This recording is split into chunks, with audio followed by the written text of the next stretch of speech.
Somebody had asked about how the story stick works, how you use it, and I'll try to show you a little bit of that now. This is a joint stool I'm making, and you can see certainly I hope you can see anyway, the turnings are clearly marked on the stick, and I'll show you how I use this at the lathe to line up where the various elements of the turn profile go. But the whole stool pretty much is on the stick as well. Here you see this little arced line, this curved line, defines where that transition happens from this square block to the round. And then the joints are cut within that square block. So you line up the foot of the stick and a freshly cut squared end to the stool, to the leg. And here you see the mortise for the stretcher, complete with the pinholes just to help me see that that's where the mortise is. And the same thing up at this end. So that runs the whole length of the style. Down on this end, at the top, I've marked an angled line, and that's just a setting for my adjustable bevel when I cut the aprons and stretchers for the flared ends of the stool. We'll see that later on. So other than the lengths of the rails, all the information you need is right there on the stool, on the stick. I'll show you how to lay one of these out. So this is a squared leg. That is the front of it. The ray plane is the front of it. And here I have a beveled corner. So I know that's the inside corner. So the mortise is going in here. So I've cut that square and I line the foot up. It runs long at the other end.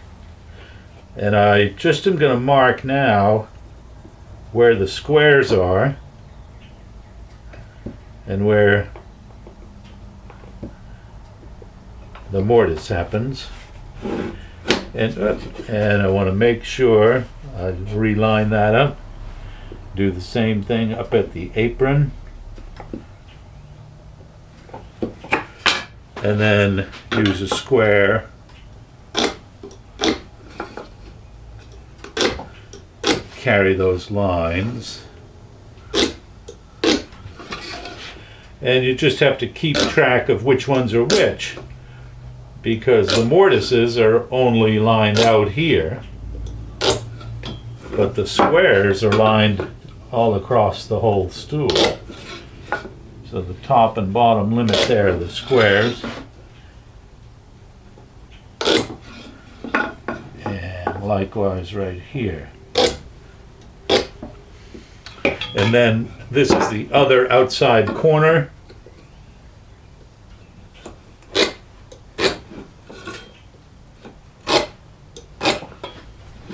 And here,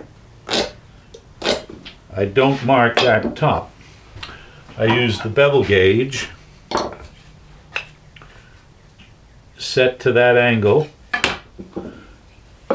and now it comes from the front of the stool and rises up on the side. And now, carry that there. And this.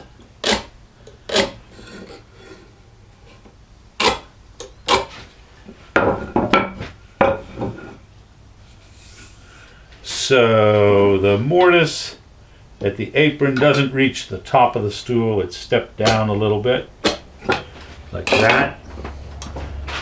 And then I'll use the mortise gauge, which has been reset since I used it on this style. And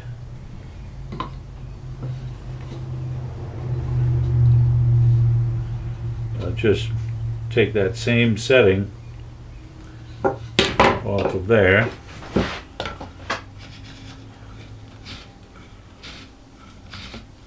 And mark that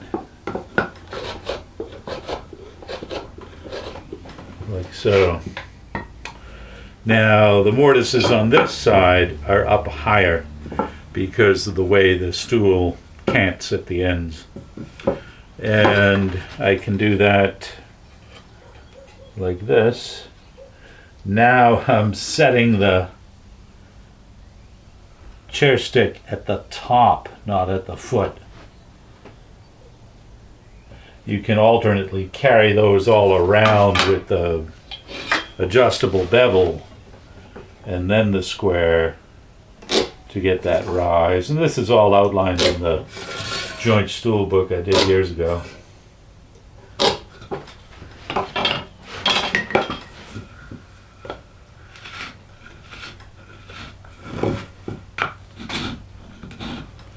So that's how I measure out the layout, just for really the joinery and to show where the turning happens. The details of the turning come at the lathe.